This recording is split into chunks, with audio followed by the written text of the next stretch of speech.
from VNN24. This is VNN24 Prime Time. Live from Studio 24 in Colombo. අයිබෝවන් වෙලාව රාත්‍රියටයි සියල්ල එක්තැනකට VNN24 රාත්‍රියට prime time ප්‍රධාන ප්‍රවෘත්ති ප්‍රකාශය සමගයි එක්වන්නේ. සුපුරුදු පරිදි අද ප්‍රවෘත්ති මැදිරියේ සිට ඔබ හමු වන මම නදීක කරුණානායක. මම සෞම්‍යා වික්‍රමසිංහ. ප්‍රථමයෙන් දකිමු ප්‍රවෘත්ති සිරස්තල.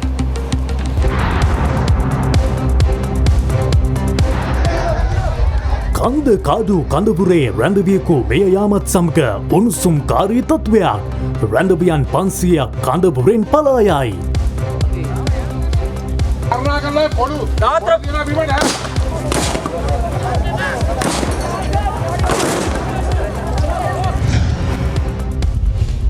ලබන 22 වනදා තෙක් පෙට්‍රල් නැවක් නැහැ. කනික් සෙල් සංස්ථාව තව සප්ලයියර්ස් එක්ක කතා කරනවා ඊට වඩා කලින් දිනයක්ත් ගන්න පුළුවන් කියලා. අස්ගිරි මහනායක හිමිගේ දොස්මුරය අවවාද විශ්වාසනා කළ ඒවා නොතබෙන බවක් තමයි මේ දෙවියන්ද මේ පිළිබඳව කියනවා ඇරෙන්නට කිව යුතු මිනිස්සෙක් නැහැ. ලෝක බැංකුව මෙරට ව්‍යාපෘති වෙනස් කිරීමේ තීරණයක පොළොන්නරුව කන්දකාඩු පුනරුත්ථාපන කඳ උරේ සිටි රැඳවියෙකු සැකකටයුතු ලෙස මිය යාමත සමග අද එම කඳවුර තුළ උණුසුම්කාරී තත්ත්වයක් හටගත්තා. පොලිස් මාධ්‍ය ප්‍රකාශක ජ්‍යෙෂ්ඨ පොලිස් අධිකාරී නිහල් තල්දුව මහතා පවසන්නේ මෙම රැඳවියාගේ මරණයට හේතුව මෙතෙක් නිශ්චිතව අනාවරණ වී නොමැති බවයි. කෙසේ වෙතත් එය ආරක්ෂක අංශ විසින් සිදු කළ පහර දීමකින් සිදු වූවක් බවට රැඳවියන් චෝදනා කරනවා. මෙම උණුසුම්කාරී තත්ත්වයෙන් පසුව රැඳවියන් 500කට ආසන්න පිරිසක් කන්දකාඩු පුනරුත්ථාපන කඳ උරෙන් පලා ගොස් තිබූ අතර පසුව ඔවුන් ආරක්ෂක අංශවල මැදිහත් වීමෙන් සොයා ගැනුණා. පොළොන්නරුව කන්දකාඩු පුනරුත්ථාපන කඳවුරේ සිටි රැඳවියෙකු සැකකටයුතු ලෙස ඊයේ රාත්‍රියේදී මිය ගොස් තිබුණා. පොලිසිය පැවසුවේ ඒ පිළිබඳව විමර්ශනය කිරීම සඳහා වැලිකන්ද පොලිසිය නිලධාරීන් කණ්ඩායමක් කන්දකාඩු පුනරුත්ථාපන මධ්‍යස්ථානයට ගිය අවස්ථාවේදී රැඳවියන් කලහකාරී ලෙස හැසිරුණු බවයි.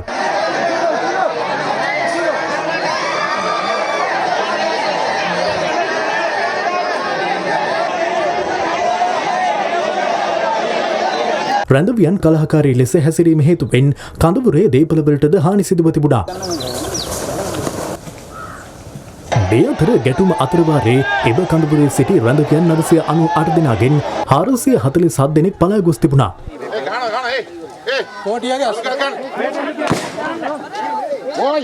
පලාගිය රැඳවියන් සොයා අද පෙරවරුවේ සිට පොලිසිය සහ යුද හමුදාව එක්ව මෙහෙයුමක් දියත් කළා. එහිදී රැඳවියන් අල්ලා ගැනීම සඳහා පෙරියාරු පාලම අසලදී ආරක්ෂක අංශ කඳුළු ගෑස් ප්‍රහාරයක් එල්ල කළා.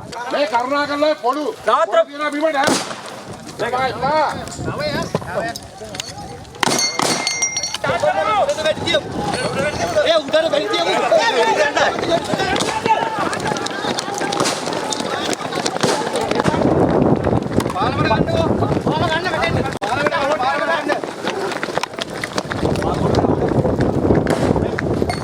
එහිදී පලාගිය රැඳවියන් කිහිප දෙනෙකු අල්ලා ගැනීමට ආරක්ෂක අංශ සමත් වුණා. පුනරුත්ථාපන කොමසාරිස් ජෙනරාල් මේජර් ජෙනරාල් දර්ශන හෙට්ටිආරච්චි මහතා සඳහන් කළේ පලාගිය සැකකරුවන් 250කට අධික පිරිසක් පොලිසියට බහර දී ඇති බවයි.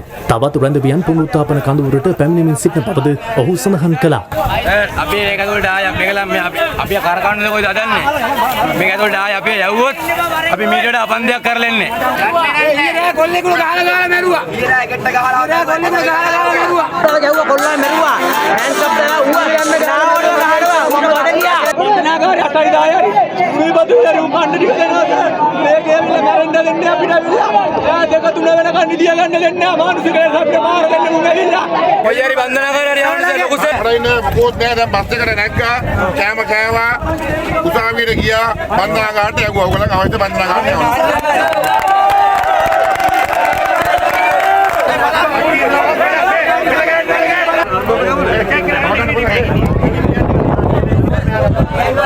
ඒ අතරතුර සැකකටයුතු ලෙස මියගිය පුද්ගලයා සම්බන්ධයෙන් මහේස්ත්‍රාත් පරීක්ෂණය අද පස්වරුවේ පැවැත්වුණා.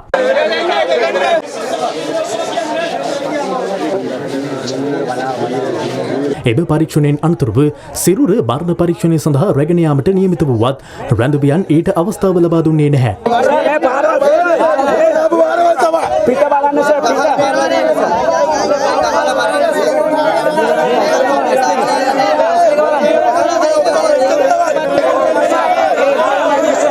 අපිට හිංසන එපා. අපිට පුනරුත්ථාපනයක් දෙන්න හරි විදියකට. අමුණු අමාරුසික පහර දෙනවා සර් මේක. මේක එහෙම එපා කරන්න.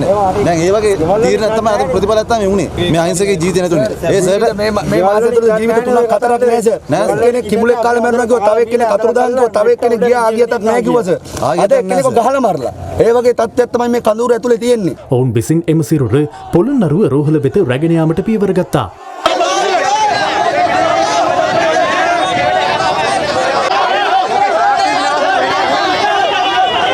රැඳවියන් විසින් ඔසවාගත් සිරුර සෝමාවතී කන්දකාඩු මාර්ගයේ ඔස්සේ කිලෝමීටර් 3ක් පමණ දුර රැගෙන විත් පොළොන්නරුව පෙරියාරු පාලම දක්වා රැගෙන යාමට පියවර ගත්තා.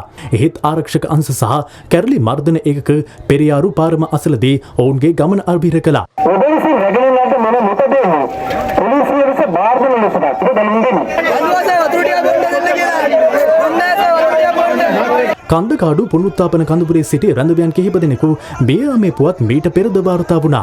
සතියකට පමණ පෙර එම කඳවුරේ සිටි රැඳවියෙකුගේ සිරුරක් පෙරියාරු ගඟේ තිබී සොයාගෙන තිබුණා. සම්බන්ධ විමර්ශන කටයුතු තවදුරටත් සිදු කරනු ලබනවා. මෙම පුද්ගලයා මියගියේ කුමන ආකාරයකට දාන්න අවශ්‍ය විමර්ශන කටයුතු පොළොන්නරුව කොට්ටාශ භාර ජ්‍යෙෂ්ඨ පොලිස් අධිකාරිවරයාගේ අධීක්ෂණය යටතේ සිදු කරනු ලබනවා. සිදුවීමට අදාළව යම්කිසි නිලධාරියෙකු හෝ වෙනත් කෙනෙකු මේට සම්බන්ධ වෙලා තිබෙනවා නම් ඔහුට එරෙහිව සම්පූර්ණයෙන්ම දැඩි ලෙස නීතිය ක්‍රියාත්මක කිරීමට අවශ්‍ය සහයෝගය ලබා දීමට පුනරුත්ථාපන කොමසාරිස් ජෙනරාල්වරයා විසින් කටයුතු කරන ලබන බව දැනුම් දී තිබෙනවා.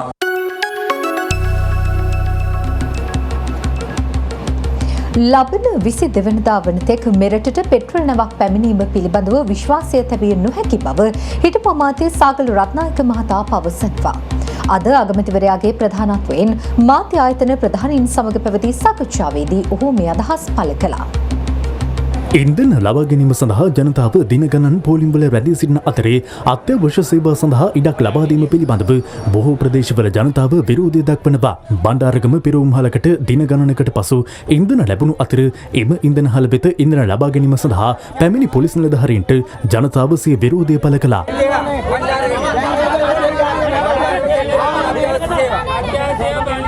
පසුව ජනතාව සමග සාකච්ඡා කර එකඟතාවයකට පත්වීමත් සමග එම ස්ථානයට පැමිණි පොලිස් යතුරුපැදි 10කට පමණක් ඉන්ධන ලබා දීමට ජනතාව සිය කැමැත්ත පළ කළා.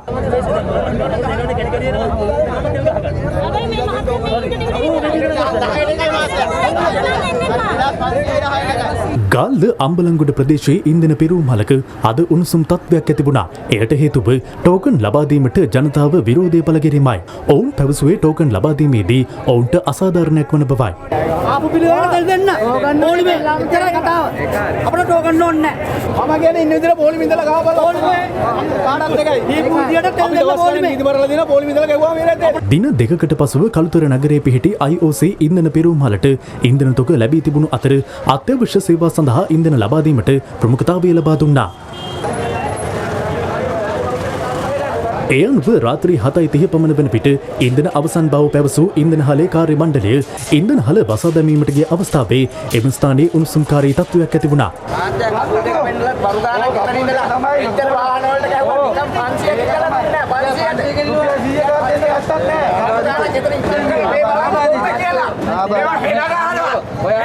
මෙහෙමයි මාත්‍රෝ තෙල් මාත්‍ර ගෙවන්නේ තෙල් අපි ගෙදරින් එන දෙන්න මට වාස්තේ අපි ගෙදරින් එන දෙන්නද මට වාස්තේ කීයද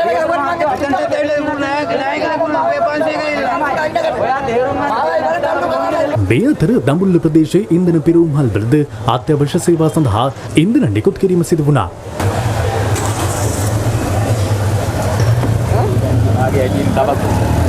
තවත් 12ක් එන්න මෙයාලා තියෙන මෙයාලා පොළොන්නරු යන්නේ භාගයයි තියෙන්නේ දවස් 12 ටුවර් එකක් දවස් 12ක් යන්න ඉන්න මේ තෙල් චුට්ටක් ගහ ගන්න මහත්තු තෙල් මම කොහෙන්ද තියෙන තැනින් පොඩ ගහ ගන්න හදන්න ඒක තමයි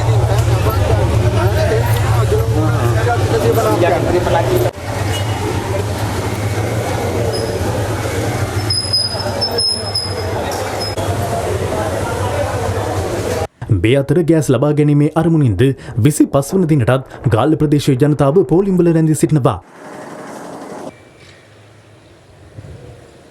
දින ගණනාවකට පසු අද වරකාපොළ නගරයටද ලාෆ් ගෑස් තොග ලැබී තිබුණා.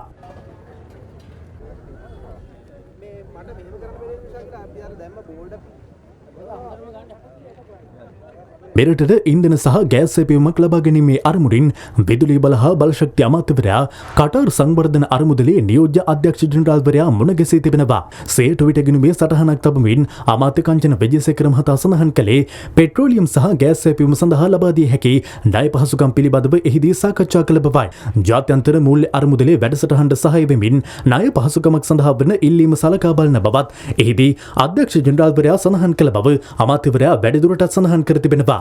මේ අතර අමාත්‍ය සුසිල් ප්‍රේමජයන්ත් මහතා රුසියාවේ කළ සංචාරයෙන් කිසිදු සිතක් ඇති නොවන බව හිටපු බලශක්ති අමාත්‍ය උදේ ගම්මන්පිල මහතා පැවසුවා. රුසියානු මිත්‍ර සංගමයේ සභාපති සුසිල් ප්‍රේමජයන්ත ඇමතුමාත් ලේකම් ආචාර්ය සමන් වීරසිංහ මැතිතුමාත් රුසියාවේ ගියා කියලා නම් රුසියාවෙන් තෙල් අරන් එන්න බෑ. මොකද රුසියානු තානාපතිතුමා ඉතා පැහැදිලිව අපිට කිව්වා ගත යුතු ක්‍රමවේදය. එක අපේ ජනාධිපතිතුමා විසින් රුසියාවේ ජනාධිපතිතුමාට ලිපියක් ලියලා අපිට අවශ්‍ය කරන තෙල් වර්ග ඒවැ ප්‍රමාණයන් සමග ලබාගත යුතු ණය පහසුකම ගැන සඳහන් කළ යුතුයි. මොකද බංකොලොත් ඇති රටකට ණයක් ලබා දීම පිළිබඳ බලය තියෙන ජනාධිපතිවරයාට පමණයි. ජනාධිපති දෙන්න අතර මුලින්ම දුරකථන සංවාදයක් තියන්න ඕනේ. ඊට පස්සේ ජනාධිපතිතුමාගේ ලිපියක් අරගෙන තමයි රුසියාවට අමාත්‍ය දූත පිරිසක් යන්න ඕනේ. ඒ අමාත්‍ය දූත පිරිස අනිවාර්යයෙන්ම බලශක්ති ඇමතිවරයා ඉන්න ඕනේ. ඒත් අධ්‍යාපන ඇමතිවරයා තෙල් ඉල්ලන්න යෑම හරහා රුසියාවට දෙන්න පුළුවන් අපි රුසියාව ගණන් ගන්න නැහැ කියලා. වැඩේ කරගන්න ඕනේ අපිට නම් බර දාන්න ඕනිත් අපිමයි. මේ අතර රටේ පවතින අර්බුද සම්බන්ධයෙන් අද අග්‍රාමාත්‍යවරයාගේ ප්‍රධානත්වයෙන් පැවති සාකච්ඡාවකදී මාධ්‍යවේදීන් ප්‍රශ්න කළා. මේ සාකච්ඡාව පැවතුනේ අග්‍රාමාත්‍ය කාර්යාලයේදී.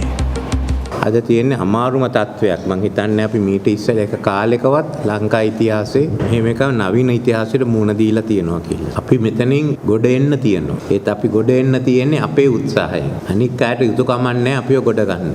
අපි මේකේ අපේ උත්සාහයෙන් ගොඩ එනවා නම් ඊට පස්සේ මීටත් වඩා ඉදිරියට යන්න පුළුවන්. ඒත් දැන් තියෙන ක්‍රමවේදය මින් පස්සේ අපිට ගෙනියන්න බැරි වෙනවා. ඒක සම්පූර්ණයෙන්ම අලුතෙන් හිතලා ඉදිරියට යන්න තියෙනවා. ඩීසල් ඇනවුමක් අද අවසන් කරා කියලා කනිෂ්ඨ සංස්ථාවෙන් අපිට වාර්තා කරා. ඒකට ගෙවීම් කටයුතු හෙට සිද්ධ වෙයි. එතන මෙට්‍රික් ටන් 38000ක් එනවා. ඒක අපි බලාපොරොත්තු වෙන්නේ ජූලි මාසේ 11ත් 15ත් අතර. මේ අතරතුර කාලේ තිරිකුණාමලයේ ගම් තෙල් ටැංකිය වල තියෙන ඉන්දියන් ඔයිල් එක සතු තෙල් ප්‍රමාණයක් ඩීසල් තෙල් ප්‍රමාණයක් ඒකෙන් මෙට්‍රික් ටන් 7500ක් අපි ලබා ගන්නවා ගෙවීමකට. ඒකට ඩොලර් වලින් ගෙවන්න වෙන්නේ. ඒකටත් මුදල් ප්‍රමාණයක් තියෙනවා. පෙට්‍රල් සැපයීමක් පිළිබඳව තාම ස්ථිර වචනයක් නැහැ. ඉන්දියාවෙන් අපිට ලබා දෙන්න පුළුවන් කියලා තියෙනවා. ඒක තාම කනිජ තෙල් සංස්ථාව ඕඩර් කරලා නැහැ. ඒකේ ගැටලුව තියෙන්නේ ඒකේ නැව එන දිනේ තියෙන 22 වෙනිදා. දීර්ඝ කාලයක් තියෙන නිසා කනිජ තෙල් සංස්ථාව තව සප්ලයියර්ස්ත් එක්ක කතා කරනවා ඊට වඩා කලින් දිනයක්ත් ගන්න පුළුවන් කියලා. මේක අපි 22 වෙනිදා එක අපි නොගෙන ඉන්නේ ගන්න බලාපොරොත්තු වෙන ගෑස් ගැන කතා කරොත් මාස 4ක ගෑස් ස්පොට් එකකින් ඇනුවුම් කරලා තියෙනවා. මුළු වටිනාකම ඩොලර් මිලියන 90ක්. මෙට්‍රික් ටන් ලක්ෂයක්. ඒක මාස සාමාන්‍යයෙන් මාස 3ක්. නමුත් දැන් අපි ඉගෙනගෙන තියෙනවා මේක ටිකක් ඇදලා යන ක්‍රමයකින්ද මාස 4කටම පුළුවන් වෙයි ගැටලු නැතුව සපයන්න. රුසියාව ගෑස් දෙන එක නැවැත්වුවේ නිසා තෙල් දෙන එක නැවැත්වුවේ නිසා යුරෝපෙට දැන් යුරෝපයේ මැද පෙරදිගින් ඔක්කොම මිල දීලා ගන්න. ඊට අමතරව චීනය, ඉන්දියාව, ජපානය, දකුණු කොරියාව මේ රටවලුත් දැන් ඉන්ධන ලබා ගන්නට ඇද්ද. කොහොමද ඉන්දියාවටත් තාම ෂුවර් නැහැ කොහොමද හොයාගන්නේ කියලා. රුසියන් තෙලුත් මදි වෙලා තියෙන්නේ. ඒ තත්ත්වෙ මැද අපි ඇවිල්ලා තියෙන්නේ. ඉතින් අපි එවලෙම ගන්න බැරි වුණොත් අපිට ඊළඟ සැරේ ගන්න කල් යනවා. ඉංග්‍රීසියෙන් these the sellers market not a buyers market. We are dependent on them. මහා සංඝරත්නය විසින් ලබා දුන් උපදෙස් නොතකා කටයුතු කිරීම නිසා මෙවැනි ව්‍යවසනයක් රටට උදව් වූ බව අස්කිරි පාර්ශවයේ මහානායක අතිපූජ්‍ය වරකාගොඩ ශ්‍රී ඥානරතන මහානාහිමියන් පවසනවා. උන්වහන්සේ මඩවල විහාරස්ථානයේ පැවති උත්සවයකට එක්වමින් මේ බව සඳහන් කළා. මඩවල ශ්‍රී ජිනමංගලාරාමයේ විහාරාධිපති ලියන්බෙල ශාසන රතන හිමියන්ගේ ජන්මදිනය වෙනුවෙන් එම විහාරස්ථානයේ බෝධිය වටා ඉදිකරනු රන්බැට විවෘත කිරීම සහ පාසල් දරුදරියන්ට පාසල් උපකරණ බෙදා දීම වෙනුවෙන් මෙම උත්සවය සංවිධානය කෙරුණා. ඒ සඳහා දායකත්වය ලබා දී තිබෙන්නේ චීනය සහ මෙරට බෞද්ධ බෙදමුතුන්.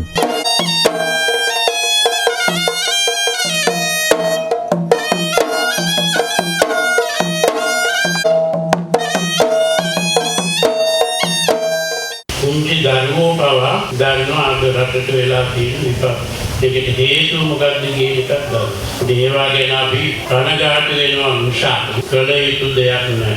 භික්ෂුන් වහන්සේලා ඇටියට අපි නොයෙක් විට ඒ අයට අවවාද අනුශාසනා කළා. නමුත් ඒවා නොතබෙන බවක් තමයි තේරෙන ප්‍රසිද්ධිය කිව්වයි. මේ විදිහට විරුද්ධයෙන් මේ රට විනාශ වෙනවා කියන එක දැනට අවුරුදු කීපයකට උඩදී අපි ප්‍රකාශ කළා ඒ අයට. නමුත් ඒ අය ඒවා දැක්ුවේ නැහැ, සලකන්නේ නැහැ කියන එක ඉතාම පැහැදිලිව පේනවා. ඒ නිසා නොවන දෙයකට, නොකරන දෙයකට කතා බහ කිරීම වැඩක් නැහැ කියන විශාල කලකිරීමකින් තමයි මේ රටේ භික්ෂුන් වහන්සේලා ජීවත් වෙන්නේ. ඊපින් නොතුනුත් එහෙමයි. දැන උගත් හැම දෙනා මේ රටට වෙලා තියෙන විපත්තිය ගැන අනස්සල්ලට පත් වෙනවා, දුකට පත් වෙනවා. කළ යුත්තක් නැහැ. අපි බුදුන් වැදලා බුදුන්ද දෙවිද රත්නයට ගරු කරනවා ඇරෙන්න. දෙවියන්ට මේ පිළිබඳව කියනවා ඇරෙන්නට කිව යුතු මිනිස්සෙක් නැහැ. මිනිසුන්ට කියලා වැඩක් නැහැ. සෞඛ්‍ය සේවය සඳහා ඉන්ධන නිකුත් කිරීමේ වැඩපිළිවෙල නිසි පරිදි ක්‍රියාත්මක නොවන බවට වෛද්‍යවරුන් ඇතුළු හෙද කාර්ය මණ්ඩලය චෝදනා කරනවා. මීට විරෝධය පළ කරමින් පවුල් සෞඛ්‍ය සේවිකාවන් ඇතුළු වෘත්තීය සමිති 8ක් අද සහ හෙට සංකේත වැඩවර්ජනයක නිරත වෙනවා.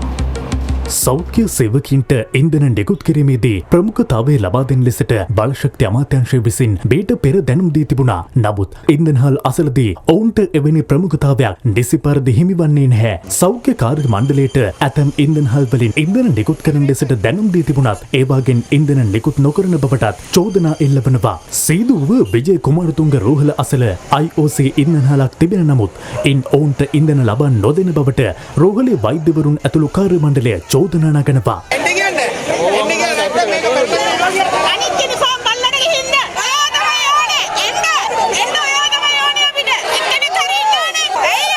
ශල්‍ය කර්ම සඳහා රෝගීන් පොලිමේ බලන් ඉන්නවා. හදිසි ශල්‍ය කර්ම බොහොමයක් නැවතිලා තියෙනවා. මේ IOC ෂෙඩ් එකේ තෙල් තියාගෙන ඉන්නවා. මේක වෙන අත්‍යවශ්‍ය නැති සේවා සඳහාත් නිකුත් කරන බවට ආරංචි ලැබිලා තියෙනවා. අල්ලපු වැටේ මේ වගේ ස්ථානයක් තියාගෙන ඇයි අපිට තෙල් නොදෙන්නේ කියන එක ලොකු ප්‍රශ්නයක්. මේකට විසඳුමක් නැතුව අපි මෙතනින් යන්නේ නැහැ කියන එක තමයි කියන්න තියෙන්නේ. හැමදාම අපේ සෞඛ්‍ය සේවකයන්ට කොයි වෙලේ කිව්වත් අපේ සේවකයන්ට තෙල් ටිකක් දුන්නේ නැහැ. කියන්නේ හැමදාම තෙල් නැහැ. ඒ වුණාට මේක හැමෙලෙන් බලපුවාම අත්‍යවශ්‍ය නොවන සේවාවන් පැය 24ම තෙල් දෙනවා. මෙහෙම නැති වුණොත් අපි රෝහල වහලා හරි වෘත්තීය ක්‍රියාමාර්ග මේ දවස්වල රාජකාරියට එන්නේ ගොඩක් අපහසුතාව මැද්දේ මෙතන සීදුව IOC එකෙන් අපිට තෙල් දෙනවයි කියලා හැම ආයතනයකටම කියනවා. නමුත් අපිට තෙල් ලැබෙන්නේ නැහැ. අපි බලන් ඉද්දි අනිත් ආයතන වලට දෙනවා. නමුත් අපිට දෙන්නේ නැහැ. අපි හැමදාම පොලිමේ ඉඳලා අහපව් යනවා. මේ අතර ඉන්ධන මිල ඉහළ යාම හමුවේ පවුල් සෞඛ්‍ය සේවිකාවන්ට ලබා දී තිබෙන ඉන්ධන දීමනාව ප්‍රමාණවත් නොවන බව එම සේවයේ වෘත්තකින් පවසනවා. මෙච්චර පෙට්‍රල් මිල අහස උසට වැඩි වෙද්දී අපිට කිලෝමීටරයකට යන්න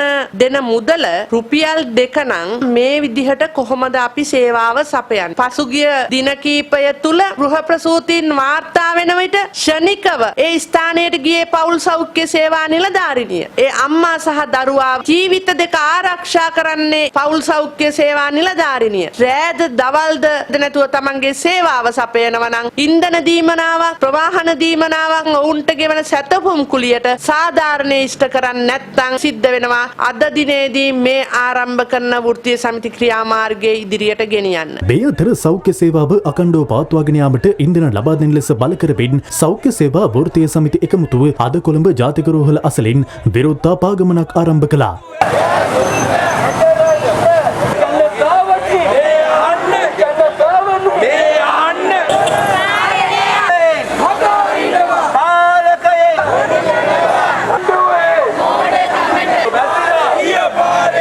මේ අතර ඉන්ධන හිඟේ හමුවේ පාපැදියෙන් රෝහලට පැමිණ රෝගීන්ට ප්‍රතිකාර ලබා දීමට බතුගම කටුගාහේන රෝහලේ කාර්ය මණ්ඩලය තීරණය කර තිබෙනවා. මහා දිග ඉන්ධන පෝලිම් තියෙනවා. ඉන්ධන පෝලිම් වල තුලත් අපිට යම් යම් අර්බුද ගැටලු මුහුණ දීලා තියෙනවා. ඒ නිසා මම තීරණය කරා මගේ කාර්ය මණ්ඩලයත් එක්ක එකතු වෙලා දවසකට 1 ලීටරයක් හරි ඉතිරි කරමු කියන සංකල්පය මත අපිට පුළුවන් විදිහට බයිසිකලේ එනවා. අපි කොහොම හරි ලෙඩුන්ට බෙහෙත් කරන්න. ඒක තමයි අපේ ප්‍රධාන අරමුණ. පෝලිම් වල රස්තිය අඩු වෙනකොට එතන රෝගියෙක්ගේ ජීවිතයක් බේර ගන්න තියෙන අවස්ථාව වෙන්න පුළුවන්. අද සවස 4 වන විට දුම්රිය ගමන් පාර 28ක් අවලංගු කිරීමට සිදු වූ බව දුම්රිය නියෝජ්‍ය සාමාන්‍ය අධිකාරී ගාමිණී සෙනවිරත්න මහතා පවසනවා. ඔහු පවසන්නේ දුම්රිය ධාවනයට ඉන්ධන පැවතුනත් දුම්රිය කාර්ය මණ්ඩලයේ සේවයට වාර්තා නොකිරීම මෙම ගැටලුවට හේතුව බවයි. අද පෙරවරුවේ මඩකලපුව කොළඹ දුම්රිය දොර ගමන්බාර දෙකක් සහ කෙටි සෙසු ගමන්බාර 26ක් අවලංගු කළ බව දුම්රිය නියෝජ්‍ය සම්මාන අධිකාරී ගාමිණී සෙනවිරත්න මහතා පැවසුවා. ඔහු පැවසුවේ දුම්රිය කාර්ය මණ්ඩල ඉන්ධන පෝලිම්වල රැඳී සිටීම හේතුවෙන් ඔවුන් සේවයට වාර්තා කර නොමැති බවයි. තෙල් සංස්ථාව හරහා දුම්රිය කාර්ය මණ්ඩලයට ඉන්ධන සපයා ගැනීමට අපේක්ෂා කරන බවද ඔහු වැඩිදුරටත් පැවසුවා. විශේෂ වැඩපිළිවෙලක් යෙදුවා දෙපාර්තමේන්තුවේ ඉන්ධන ගබඩාවෙන් ඉන්ධන ලබා ගැනීමට මම හිතන්නේ හෙට හෝ අනිද්දා අපිට එම ගැටලුව විසඳ ගන්න පුළුවන් වෙයි. අපිට ඉදිරි දින 10කට 15කට ඉන්ධන තොග ලැබීමෙන් පවතිනවා. ඒ වගේම අපි ඉල්ලන තොග CPSTL ආයතනය විසින් අපිට ලබා දෙන අවශ්‍ය ප්‍රමාණයට. මගින් කිසිම විදියකින් බයක් විය යුතු නැහැ. අපි උපරිම දුම්රිය ප්‍රමාණය ධාවනය කරනවා පසුගිය සතියෙමින්. මේ අතර අද දිනේ ලංගමේ විසින් දුරගමන් සේවා බස් රථ ධාවනයට එක් කර තිබුණා. නමුත් පුද්ගලික අංශයේ බස් රථ ධාවනය කරන්නේ අවම මට්ටමකින්. මේ අද බදුල්ල බණ්ඩාරවෙල මාර්ගයේ පුද්ගලික බස් රථයක මගින් ගමන්ගත් අන්දම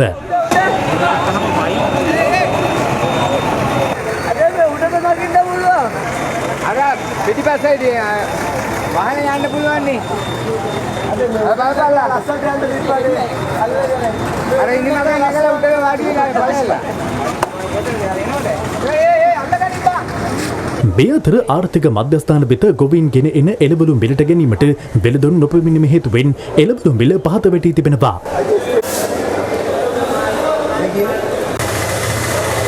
තෙල් ඇතින්ද තමයි අඩු වෙන්නේ. බඩකොල් රුපියල් 60යි කිරියාල විකුණන්න බෑ. පිපිඤ්ඤ රුපියල් 30යි 40යි දෙහි 200යි.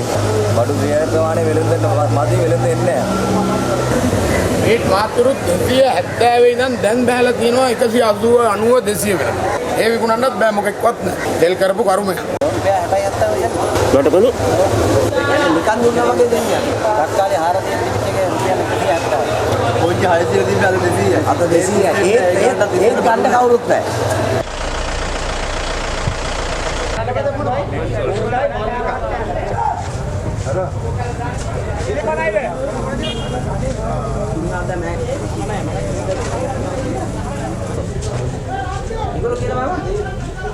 वाहन का सामान हायर दिया गया में बोंती कालीना तिबे 500 आदि 250 දුන අතිමුත් පාඩු. දැන් අපි කෙටි විරාමයක් ලබා ගන්නවා. රැඳෙන්න VNN 24 සමග.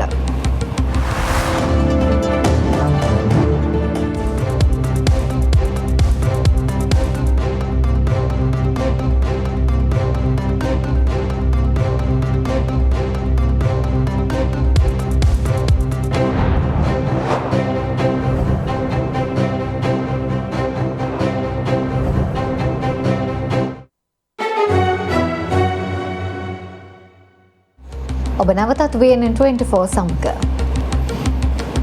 ලෝක බැංකු ආධාර යටතේ ශ්‍රී ලංකාව තුළ දැනට ක්‍රියාත්මක ව්‍යාපෘති ප්‍රතිසැලසුම් කරන බව ලෝක බැංකුවේ ශ්‍රී ලංකා අධ්‍යක්ෂ ෆාරිස් හදත් සර්වොස් මහතා පවසනවා. ජනාධිපතිවරයා සමග අද පැවති සාකච්ඡාවකදී ඔහු පැවසුවේ පවතින අසීරු අවස්ථාව සැලකිල්ලට ගනිමින් මෙරටට මූල්‍ය ආධාර ලබා දී හැකි ලෙස එම ව්‍යාපෘති සැලසුම් කිරීමට ලෝක බැංකුව අපේක්ෂා කරන බවයි. ලෝක බැංකුවේ ශ්‍රී ලංකා අධ්‍යක්ෂ ෆාරිස් හදා සර්වොස් මහතා ඇතුළු නියෝජිතයින් පිරිසක් අද ජනාධිපති මන්දිරයේදී ජනාධිපති ගෝඨාභය රාජපක්ෂ මහතා සමග සාකච්ඡා කළා. රට තුළ පවතින තත්ත්වය පැහැදිලි කළ ජනාධිපතිතුමා ලෝක බැංකුවෙන් වෙන් කෙරෙන ණය ආධාර බැංකු සහ මූල්‍ය ආයතන වෙත ලබා දීමේ අවශ්‍යතාවය පෙන්වා දුන්නා. අඩු පොලි අනුපාතයක් මත එම ණය කෘෂිකර්ම පශු සම්පත් කුඩා හා මධ්‍ය පරිමාණ කර්මාන්ත සහ ව්‍යාපාර පවත්වාගෙන යාමට හැකි ආකාරයට නිකුත් කිරීමට කටයුතු කරන ලෙසටත් ජනාධිපතිතුමා ලෝක බැංකු අධ්‍යක්ෂවරයාගෙන් ඉල්ලා සිටියා.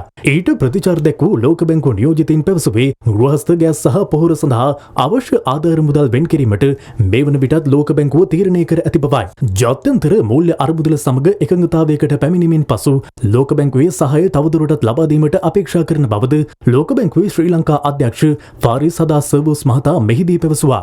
ලෝක බැංකු ආධාර මත ක්‍රියාත්මක ව්‍යාපෘති 17ක් ප්‍රතිසැලසුම් කර ශ්‍රී ලංකාව තුළ ක්‍රියාත්මක කිරීමටත් මෙහිදී එකඟතාවක් පළ වුණා. මේ අතර වෛද්‍ය ප්‍රතිකාර සඳහා පැමිණ සංචාරකයන්ගේ ගමනාන්තයක් බවට ශ්‍රී ලංකාව පත් කළ හැකි බව ශ්‍රී ලංකා වෛද්‍ය සංගමය ජනාධිපතිවරයාට යෝජනා කළා. ඒ සඳහා ජාත්‍යන්තර මට්ටමේ රෝහල් සහ ප්‍රමාණවත් මානව සම්පත් රට තුළ ඇති බවයි එම සංගමය ඊයේ ජනාධිපතිවරයා මුණ ගැසී යෝජනා කළේ. සෞඛ්‍ය ක්ෂේත්‍රයට බලපාන ගැටලු වලට විසඳුම් සෙවීමේ උපාය මාර්ගික වැඩපිළිවෙලක් සකස් කිරීම පිළිබඳවත් මෙහිදී අවධානය යොමු කෙරුණා. සෑම විනාඩි 10කට වරක් රට තුළ රිය අනතුරක් සිදුවන බවත් ඉන් දිනකට ජීවිත 8ක් අහිමි වන බවත් පෙන්වා දුන් ශ්‍රී ලංකා වෛද්‍ය සංගමය මේ බරපතල තත්වයෙන් බෙදීමට විධිමත් වැඩපිළිවෙලක් සකස් කිරීමේ අවශ්‍යතාවය පෙන්වා දුන්නා.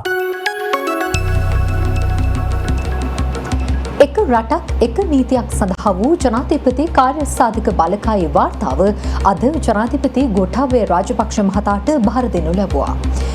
එම බලකායේ සභාපති ආචාර්ය පූජ්‍ය ගලගොඩත්තේ ඥානසාර හිමියන් විසින් වෘත්තිකයින් ආගමික කණ්ඩායම් විශ්වවිද්‍යාල ප්‍රජාව ඇතුළු විවිධ පාර්ශව 1200කගේ සාක්ෂි සටහන් ඇසුරෙන් මෙම වාර්තාව සකස් කෙරුණා.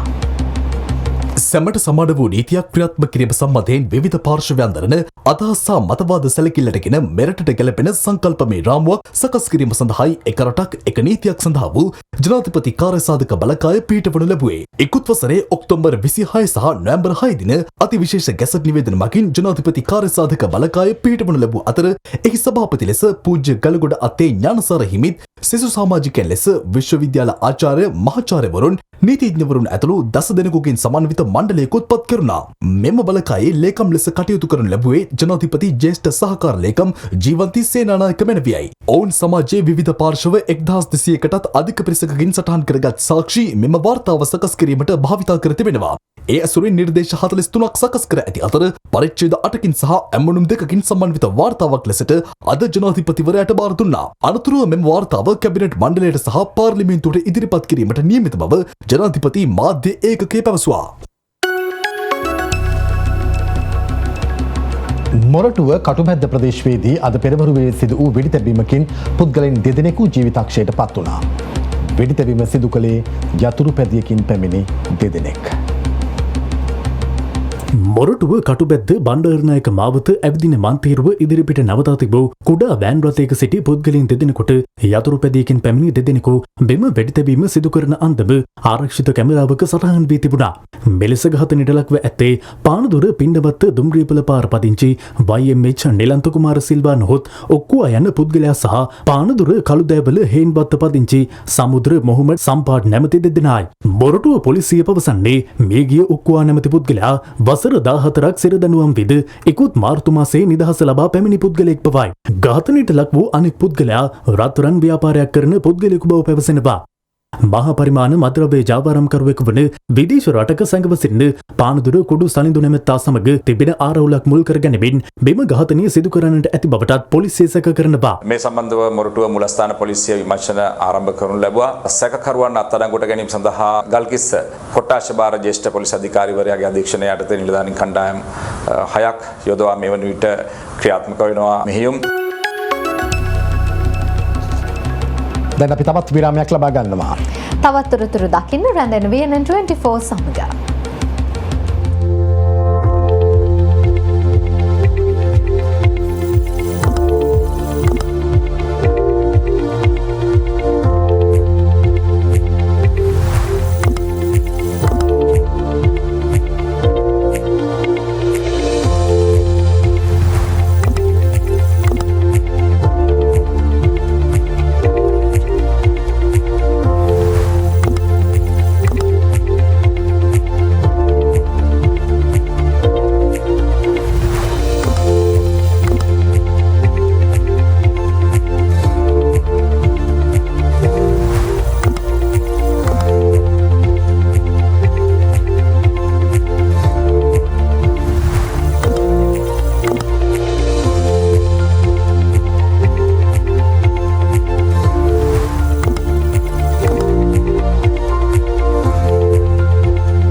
සමගින් සියල්ල එක්තැනකටගෙන VNN24 රාත්‍රියට ප්‍රයිම් ටයිම් ප්‍රධාන ප්‍රවෘත්ති ප්‍රකාශය අවසන් වෙනවා. දෙස් විදෙස් තොරතුරු දැනගන්න පිවිසෙන්න අපේ වෙබ් අඩවිය www.vnn24.lk. යළිත් හමුවෙමු රාත්‍රී 10ට. මම නදීක කරුණානායක. මම සෞම්‍යා වික්‍රමසිංහ. සුබ රාත්‍රියක්.